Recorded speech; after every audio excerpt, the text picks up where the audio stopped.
কাউকে নিয়ে আসিনি, একা একা আসছিলাম এই চণ্ডীতলার মোড়টায়। বিজেপির লোকেরা চিৎকার করে গালাগাল দিয়ে মাথায় দূর থেকে ঢিলকি বল বড় ইউজ বল ছুড়েছে, আমি বুঝতে পারছি না।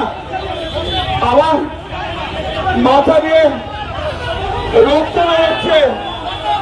আমি তা সত্ত্বেও আমি আপনাদের কাছে বলতে এসেছি একটাই কথা, আমার আর বলার মতো শক্তি নেই, আমার সত্যি বলার মতো শক্তি নেই। আপনারা বাংলার মানুষ, আপনারা চণ্ডীতলার মানুষ, আপনারাই বিচার করবেন যে এই যে গুন্ডাগর্দি করছে, এই যে এমপিদের দিয়ে মারছে, এটা কি ঠিক হচ্ছে? এখানে কোনো জনরোষ টনরোষ নেই। 7-8 জন লোক মিলে বিজেপির 10 জন গেরুয়া ফেটটি বেঁধে আমাদের আগের সব কর্মীদের মারধর করছিল, আর এখনো আমাকে পর্যন্ত ছাড়েনি।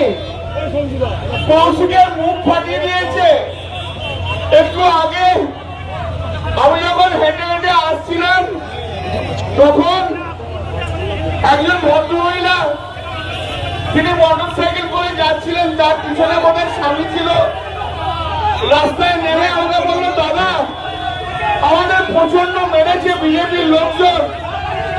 সারা পশ্চিমবাংলায় যেভাবে